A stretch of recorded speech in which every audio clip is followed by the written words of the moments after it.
Hello, everybody, and welcome to a special review of Game of Thrones Season 8, Episode 2. We've got John and Kate, and we're going to do a very quick review, as we've recorded this already and it failed, of the brand new episode of Game of Thrones. So we start off this episode of Game of Thrones with Jaime in the hall being basically crucified by Dany, not literally crucified, but crucified by Dany. Yeah. And Tyrion comes to the rescue and is immediately shot down because of his failures. Yeah. And promises that haven't been made. Yeah, because obviously Dany's now learned that Cersei's not a coming. And also, Jamie kind of tells her, Yes, he confirms it, basically throwing his she brother ain't under the coming. bus. Brienne comes to Jaime's aid, using basically the fact that she's a very honourable lady and she's one of Sansa's loyal servants, to basically sweet talk Sansa into saving her BFF. Yeah. Obviously, she has a thing for Jaime, which does show throughout this episode. We also then move on to a reunion in the courtyard. We have the Brothers of the Night Watch and the Wildlings return, with Tormund giving Jon a very, very big hug. Yeah. Which was very sweet. Big ginger hug. Immediately after that, he's like, "Where's the giant? Where's the giant woman?" Meaning he wants to go and find Brienne and start basically off where he left off, Yeah. trying to woo her. Oh, wouldn't it be great if he does at the end? Big ginger babies. They Yeah. make giant babies. Would. We get quite a good lot of interactions in this episode. So we get Jaime and Bran in the Godswood. Yeah. We have that interaction. We get both Mormonts meeting each other Yeah. for probably the first time, in which Lady Mormont basically lays the ground and that it's her house. We get the three brothers of the Night Watch, who are by the looks of it, no longer members of the Night's Watch, because the Night's Watch doesn't seem to be a thing anymore, Yeah. standing on the wall with a returning Ghost. ghost, Woo! in which they're joking and laughing like they do old times, Yeah. saying it's got to be the end of the world. Sam's obviously been with a woman, and I haven't. Yeah. And he's also killing things, and we haven't killed much. So there was that. We get a very tense moment in the war room, Yes, we do. in which Everyone seems to be there as well. everyone's there. We've got everyone's there. Not many people actually say lines. Like, I don't think Varys says anything He doesn't in this episode. No, he doesn't. We also have no dragons in this episode, probably because they used all the budget to make a wolf that didn't move. It's a cut. I told you it's a cardboard cutout. Got to be a cardboard cutout. But they're in the war room. The impending army of the dead is approaching. Tormund has basically said that he'll be here by morning. Yeah. They've got a plan, and that plan is to use a cripple as bait. Yeah. Wait, it was Bran. It's Bran's plan. Bran's plan. Bran's plan. Ding.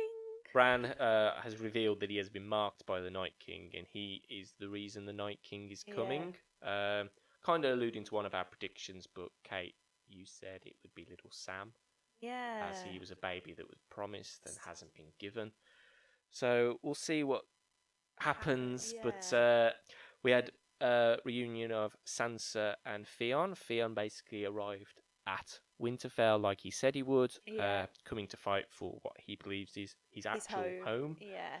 And Yara's gone to the Iron Islands. Yara's now gone to the Iron Islands. To claim that as theirs. One of the main themes of the episode was reunions and acceptance and trying to plan for what's going to happen after the Army of the Dead. Like, we had Mormont sticking by Tyrion's side, saying that she made the right choice with her hand. Yeah. We then had Dany and Sansa have a very heart-to-heart conversation, which was going well until Sansa did what Sansa does and says, "What about the North?"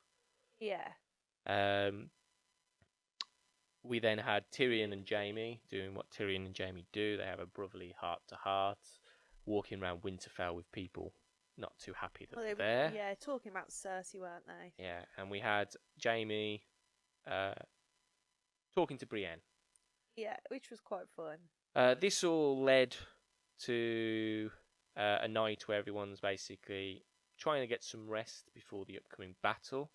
So we had Arya and Gendry, who had a very intimate moment in which Arya was very wanting her way, in a way. Very forwards, I'd use the words. It was very hard to watch that, to be honest. It's like, yeah. Well, you didn't really see... No, you didn't see anything, but again, you knew... you saw her.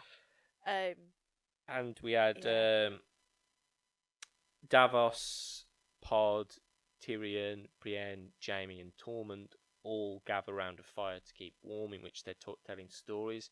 And Tormund mocks Jaime, saying, "You're the king killer," obviously getting a little bit wrong. Yeah. And Jaime's like, "Someone must call me the king killer somewhere." And Tormund says, "Do you want to know how to become Giantsbane?" And gives this quite hilarious story in which then he chugs what appears to be milk. We won't say what sort of milk. Yeah. That's for you to watch the episode. And Tyrion, obviously, a moment with Pod giving him a full glass of wine, which again is a little nod to obviously his old days. And we then have a very nice moment where Brienne gets her wish come true. By the grace of Jaime. And we end the episode. Again, this is a very quick review. We end the episode down in the crypts of Winterfell.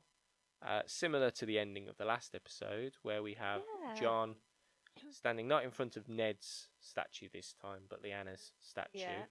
Jon wasn't really much of a part of this episode. He's very in the background because he's avoiding Dany. This was more of a Dany episode. I think he's tried to accept as well what he's been told. Yes, so obviously Jon got the knowledge that he is Aegon Targaryen, third of his name.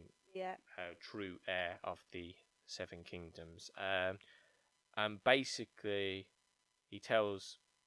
all he gives Dany at the start is, "I'm standing in front of Lyanna's statue," which obviously Dany knows from stories what apparently Rhaegar did and started Robert's rebellion. But Jon, typical, goes and with no emotion basically tells her the truth. Yeah. That he is her nephew. Yes, that's right. He is the true... Well, she sort of says to him, doesn't she? That means that you're the rightful heir.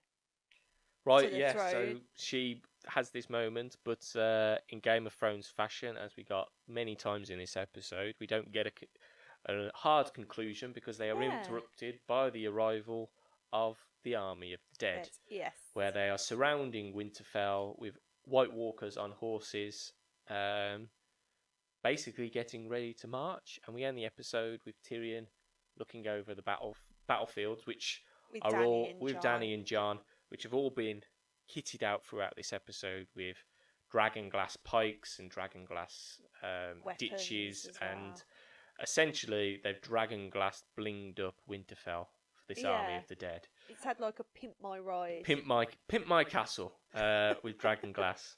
So yeah, it's a very, very good episode. This one was only an hour long. I think it was just under an hour. Just under an hour. It was like 58 minutes. Next week's, I think, is going to be 83 minutes. God, that's like a film. And I think is the Battle of Winterfell. That's what we think. Cause it's that's what we think. The promo has been released after the episode, and it does definitely look like it's going to be the Battle of Winterfell. It just looks like lots of war. But it was a very nice episode. It was... an acceptance of what's to come before the great battle, as many war programs have done before they go over the hill or before they go into battle, with them reminiscing of old good times or being with the ones they love.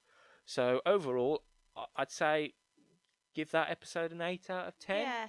There were some moments that felt a little bit dragged out, like Gilly and Davos serving the food to the people that don't want to be there, but no one else is going to do it. That little girl was saying that she wants to fight. A little girl wants to fight and a man doesn't. It just shows you different... Well, the Northerners are quite hard, but yeah, so hopefully you've enjoyed this little bit of a recap review Yeah. of Game of Thrones Season 8, Episode 2. If you liked it, give it a thumbs up.